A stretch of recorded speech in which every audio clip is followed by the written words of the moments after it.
있는데요. 말씀 함께 읽도록 하겠습니다. 요한복음 11장 25절에서 27절 말씀입니다. 본문은 나사로의 그 부활에 대한 이야기 중에 예수님의 말씀하신 내용과 또 마르다의 고백을 함께 보도록 하겠습니다. 같이 말씀 읽습니다. 시작. 예수께서 이르시되 나는 부활이요 생명이니 나를 믿는 자는 죽어도 살겠고 무릇 살아서 나를 믿는 자는 영원히 죽지 아니하리니 이것을 내가 믿느냐? 이르되 주여 그러하외다. 주는 그리스도시요 세상에 오시는 하나님의 아들이신 줄 내가 믿나이다. 죄송합니다. 물 좀 한 마시겠습니다.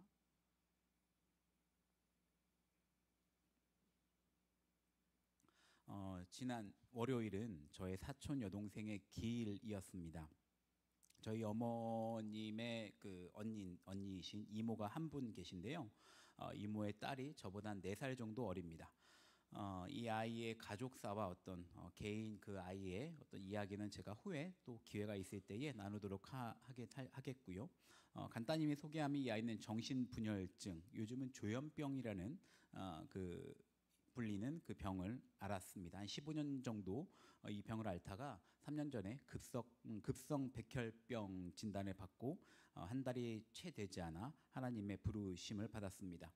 실제로 제가 상담한 걸 공부하던 시절 저도 서울에서 지낼 곳이 필요했고 또 그래서 혹시 이 아이에게도 도움이 될까 싶어 저는 3년여간 그 이모님 댁에서 숙식을 제공받으며 함께 지내기도 했습니다.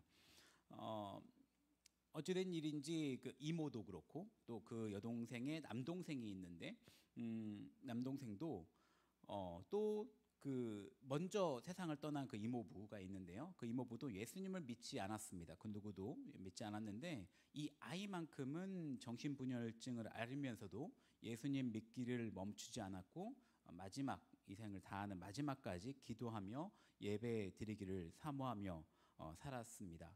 저에게는 매우 자랑스러운 저의 신앙의 동료였습니다.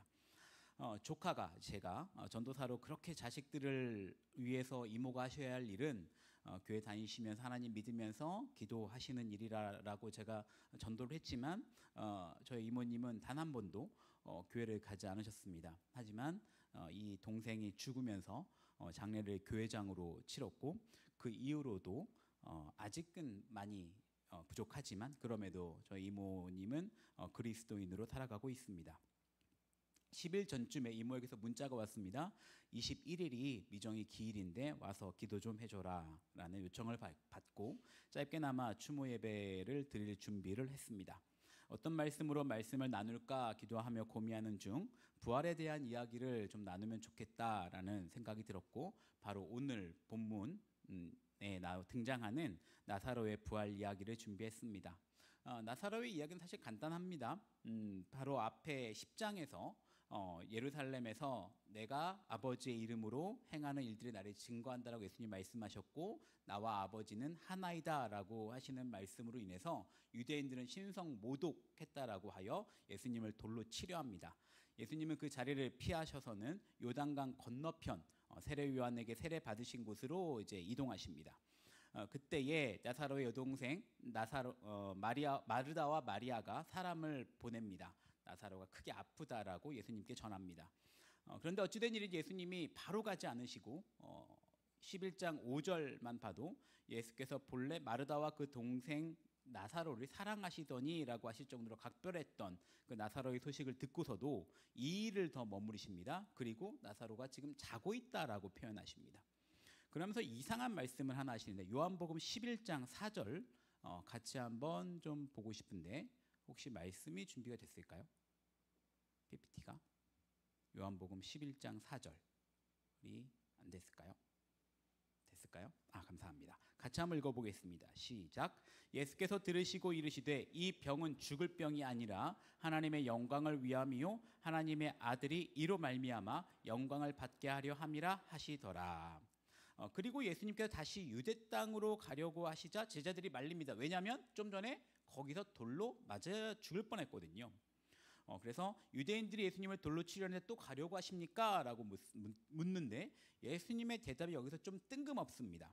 11장 9절과 10절을 예수님이 뭐라고 대답하시는지 좀 보면 좋겠습니다. 같이 읽겠습니다. 예수께서 대답하시되 낮이 12시간이 아니냐? 사람이 낮에 다니면 이 세상의 빛을 봄으로 실족하지 아니하고 밤에 다니면 빛이 그 사람 안에 없는 고로 실족하느니라. 근데 좀 이 말씀이 지금 현재 어떤 맥락에서는 그렇게 맞는 답변은 아닙니다. 유대인들이 예수님을 돌로 치료했을 때가 밤도 꼭 밤이었던 것도 아니고, 밤에 다니면 위험한 이유는 그 말씀 띄어놔줘 보세요. 밤에 다니면 위험한 이유는 그 이렇게 밖에서 비추는 빛이 없기 때문이지, 예수님이 지금 말씀하신 것처럼 그 사람 안에 빛이 있지 않기 때문에 위험한 건 또 아니기 때문입니다. 밤에 밖에 나갔는데 사람에게서 막 빛이 나오면 뭐 이상한 사람 취급받습니다. 그래서 예수님은 지금 그 안에 빛이 없기 때문에 위험하다라고 말씀합니다. 이것은 뭘 의미할까요? 바로 빛이신 예수 그리스도와의 동행을 의미합니다. 나사로의 죽음도 바로 이 맥락에서 볼 수 있습니다. 나사로의 죽음은 인간적인 면에서 너무나 깜깜한 암흑과 절망을 의미하지만 예수님과 함께 한다면 그 빛이 그 사람 안에 있어서 실족하지 않는다는 의미입니다. 하지만 아직 제자들은 이 이야기가, 그리고 이 글을 읽는 우리 독자들도 이 의미를 정확히 파악하기는 좀 어렵습니다. 예수님께서 다시 정확하게 설명하시기 위해서 나사로가 자는 것이 아니고 죽었다라고 말씀하십니다. 15절, 11장 요한복음 11장 15절에서는 또 이렇게 설명하십니다. 같이 읽을까요? 시작. 내가 거기 있지 아니한 것을 너희를 위하여 기뻐하노니 이는 너희로 믿게 하려 함이라. 그러나 그에게로 가자 하시니. 그때 의심 많은 제자 도마가 이렇게 묻습니다. 11장 16절 시작. 디두모라 하는 도마가 다른 제자들에게 말하되 우리도 주와 함께 죽으러 가자 하니라. 사실 나사로의 부활은 이제 얼마 후에 일어날 예수님의 부활을 예표적으로 보여주는 사건입니다. 기독교의 신앙에서 매우 중요한 사건 중 하나가 바로 부활 아니겠습니까? 기독교에서 부활이 없다면 사도 바울의 말처럼 우리가 이렇게 예배드리는 것도 우리의 믿음도 모두 헛것입니다. 그런데 부활이 얼마나 믿기 어려운 것이냐면, 심지어 그 믿음 좋은 마르다가 오늘 읽은 본문처럼 예수님께 직접 듣습니다. 예수님이 직접 마르다에게 주신 말씀입니다. 나는 부활이요 생명이니 나를 믿는 자는 죽어도 살겠고 무릇 살아서 나를 믿는 자는 영원히 죽지 않는다라는 말씀을 듣고서는 마르다가 위대한 고백을 합니다. 요한복음 11장 27절 같이 읽겠습니다. 이르되 주여 그러하외다. 주는 그리스도시요 세상에 오시는 하나님의 아들이신 줄 내가 믿나이다. 이 얼마나 위대한 고백입니까? 베드로 정도의 그 신앙 고백을 하고 있습니다. 그런데 이후에 반전이 일어납니다. 나사로의 무덤 앞에서 예수님의 눈물을 흘리시면서 비통히 여기십니다. 그리고 예수님께서 돌을 옮기라 말씀하시자 마르다가 바로 그 순간 이렇게 대답합니다.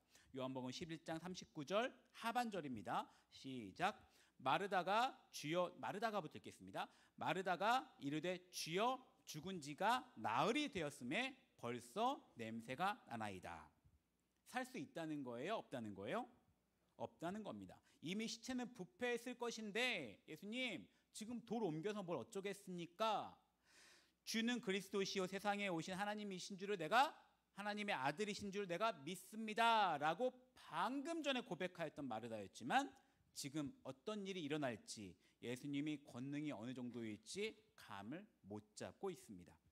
예수님께서 타이르듯이 말씀하십니다. 내 말이 네가 믿으면 하나님의 영광을 보리라 하지 아니하였느냐 하시고 하나님께 감사 기도를 드리십니다. 11장 42절 같이 어떻게 감사 기도 드렸는지 보겠습니다. 항상 내 말을 들으시는 줄을 내가 알았나이다. 그러나 이 말씀 하옵는 것은 둘러선 무리를 위함이니 곧 아버지께서 나를 보내신 것을 그들로 믿게 하려 함이니이다 하신 후에 큰 소리로 나사로야 나오라 부르시니 나사로가 부활해서 동굴에서 나옵니다.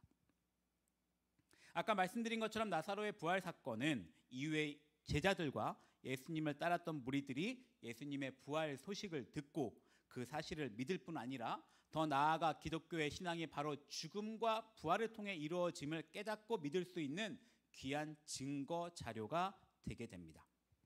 예수님께서 무덤을 보시고 눈물을 흘리신 모습을 보고 그 자리에 있었던 유대인들은 이제 이렇게 이야기합니다. 예수님께서 나사로를 얼마나 사랑하였는지 보자. 얼마나 애틋하게 여기셨는지 봐라. 그의 죽음이 슬퍼서 눈물을 흘린다라고 떠들었습니다. 하지만 예수님은 나사로를 살리실 것이었습니다. 본인이 살리면 되는데 왜 슬퍼서 눈물이 났겠습니까? 이 눈물에는 너무나 크고 깊은 의미가 들어 있습니다.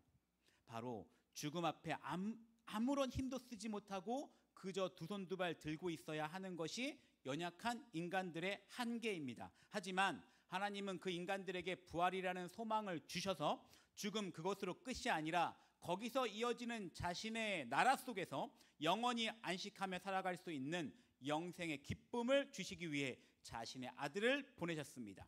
예수님은 그 기쁜 소식을 인간들에게 알려주시고 그 일을 직접 이루시기 위해 친히 이 땅에 오셨습니다. 그러나 그 구원의 일을 이루는 일은 결코 간단치 않습니다. 기꺼이 예수님 자신이 그 죽음이라는 고통의 몫을 감당하셔야 합니다. 예수님은 나사로의 죽음 그 모습을 보시면서 자신의 죽음을 떠올리셨고 자신이 감당해야 할 그 고통을 느끼시며 눈물을 흘리신 것입니다. 더욱 특이한 것은 예수님은 이 자리에서 나사로를 살리십니다만 이 일 때문에 나사로를 살리신 이 일 때문에 대제사장들과 바리새인은 공식적으로 예수님을 죽이기로 결정합니다. 요한복음 11장 53절 같이 읽어보겠습니다. 시작. 이날부터는 그들이 예수를 죽이려고 모의하니라. 이사야서 53장 5절 말씀. 그가 찔림은 우리의 허물 때문이요 그가 상함은 우리의 죄악 때문이라. 그가 징계를 받음으로 우리는 평안을 누리고 그가 채찍에 맞음으로 우리는 나음을 받았도다. 말씀이 떠오르지 않으십니까? 그렇습니다. 예수님은 우리를 살리기 위해 오셨습니다. 우리가 평화를 누리고 또 우리를 낫게 하시고자 우리를 고통에서 구원하시고자 본인이 기꺼이 고통을 감당하셨습니다. 사랑하는 우리 수원 아름다운 교회 성도 여러분, 그리고 청년들 여러분, 우리는 부활이시고 생명이신 예수님을 믿어 죽어도 살 것이고 영원히 죽지 않을 것을 믿으십니까? 그런데 혹시 마르다처럼 그 일을 믿는다고 내가 확실히 이야기할 수는 있지만 정작 내가 내 삶에서 내가 부딪히는 죽음 혹은 고통 혹은 고난 혹은 환난 혹은 절망 그 앞에서 정작 부활은 생각지 못하고 우리 안에 빛이 없어 실족하여 살아가고 있지는 않으십니까? 이 시간 우리 찬양하면서 내게 진짜 예수님은 누구